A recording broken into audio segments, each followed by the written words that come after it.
The story begins in the year 1899.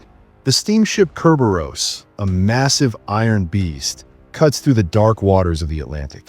It carries 1,400 passengers from London to New York. It is a floating world of stark contrasts. On the upper decks, the wealthy enjoy champagne and fine dining. In the bowels of the ship, the poor are crammed into dark, grimy quarters. But despite their class differences, they share one thing. They are all running away. Every soul on this ship is fleeing a traumatic past, hoping the American dream can wipe their slates clean. But halfway across the ocean, the silence is broken. Top, top, top. A distress signal. The coordinates point to the Prometheus, a sister ship from the same company that vanished into thin air 4 months ago. Captain Ike is immediately on edge. The Prometheus took over 1,000 people with it. He suspects the signal is coming from the ghost ship, ignoring the angry protests of the wealthy passengers who just want to get to New York. The captain makes a controversial order. Change course. We're going to find them. 7 hours later, the Prometheus looms out of the fog. It is a chilling sight. No lights, no smoke, just a dead hulk drifting in the mist. Captain Ike leads a small expedition to board her. The moment they step onto the deck, the air feels wrong. The equipment is smashed. The decay suggests this ship has been rotting for 50 years, not just 4 months. Even stranger, the telegraph machine is destroyed. So, who sent the signal?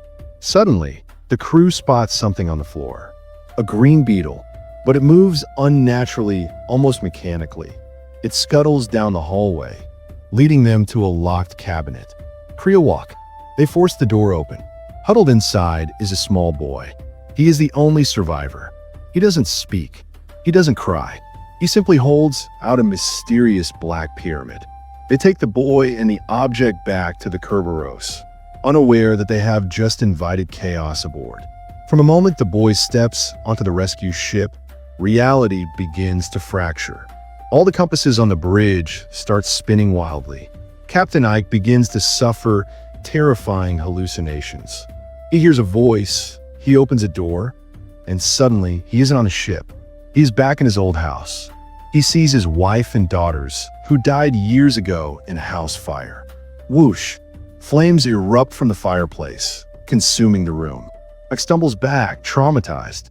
He notices a strange shaft inside the fireplace. He crawls through the soot and ash, climbing higher and higher until he crawls out a hatch in his own cabin on the ship. A secret tunnel connecting a burning memory to the ship? It's impossible. Is he losing his mind? Things get worse. The shipping company sends a cryptic telegram. Sink the Prometheus. Why would they want to destroy evidence? Confused and running low on coal, Ike decides to tow the ghost ship back to Europe. This triggers a revolt.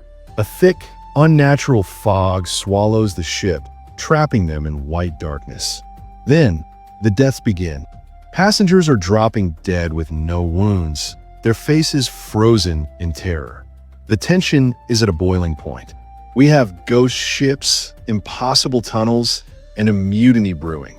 If you're loving this mystery so far, make sure to hit that like button and subscribe, because the twist coming up is going to blow your mind. The lower class passengers, led by religious zealots, have had enough. They believe the mute boy is a demon. They believe he brought the fog and the death. They storm the upper decks, seizing control of the ship. Mora, a doctor who feels a strange connection to the boy, tries to protect him, but the mob is too violent. They snatch the child. They drag him to the railing, and without a second thought, splash, they throw him into the freezing, dark ocean. Mora screams as the waves swallow the boy. The nightmare seems over, but then a sound comes from behind them. Click! A cabinet on the deck unlocks. The door swings open, and there, standing completely dry, is the boy. He didn't drown. He teleported. The mob is paralyzed with fear. A man pulls a gun, aiming at Mora, blaming her for this witchcraft. Bang! The trigger is pulled, but the bullet never hits her. Everything stops. The bullet hangs frozen in midair.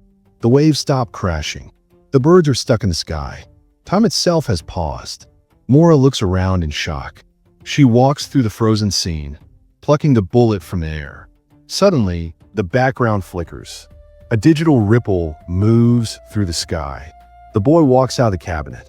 Mora asks him what is happening. He doesn't speak. He just hands her the beetle. The freeze breaks, but now a new horror begins. A deafening siren blares from the clouds. Tick, tock. A rhythmic ticking sound echoes through the hall. It's a signal. Hundreds of passengers suddenly stop fighting. Their eyes go blank. They enter a trance. Like a swarm of insects, they march in unison to the deck. And one by one, they jump. Bodies rain into the ocean. It's a mass suicide event triggered by a sound. Mora grabs the boy, shaking him, demanding answers. He finally writes a message. They are listening. Mora and the captain follow the beetle through another secret shaft. They crawl through the ship's walls and emerge. Outside, they're standing in a muddy landscape. In the distance, a massive mental asylum. Mora recognizes it. It's her father's hospital. She goes inside and finds her father, Henry, sitting in a control room, watching dozens of monitors. He is watching the ship. He is watching them. He demands the key, the black pyramid the boy was carrying. Mora realizes her father is the puppet master.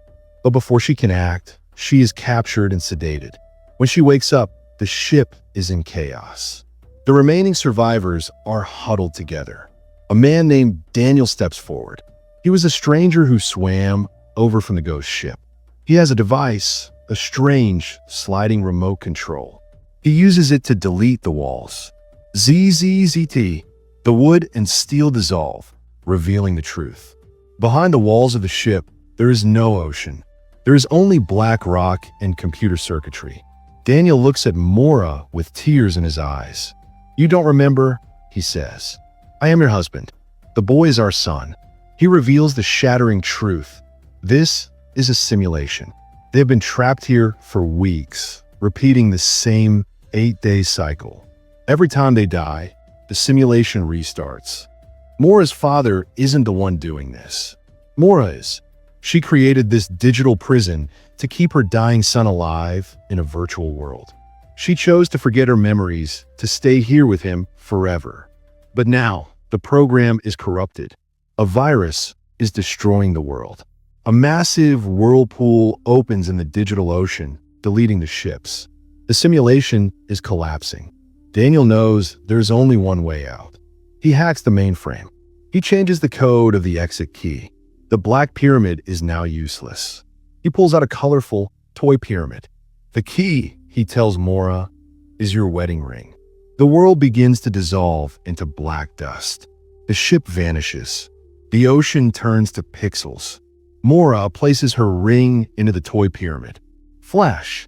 A blinding white light consumes everything. Mora gasps for air. She opens her eyes. She is strapped into a chair. Her head is covered in wires. She rips the headset off. She is floating. There is no gravity. She looks around. The room is filled with hundreds of pods. Inside each one is a passenger. The captain, the priest, the rebels, all asleep, all wired into the same machine. She pushes herself to the window. Outside is the infinite darkness of space. A computer screen flickers to life. Project Prometheus. Mission: survival. Number of passengers: 1,423. They were never on a steamship in 1899. Date: October 19th, 2099. They are on a spaceship, drifting through the galaxy in the year 2099. The entire Victorian drama was just a virtual reality program to keep their minds sane during the long voyage through the stars. And that is the mind-bending ending of 1899. But here is the real question. Is the spaceship real? Or is it just another level of the simulation? Let me know your theories in the comments. If you enjoyed this recap, smash that like button and subscribe for more. Until next time.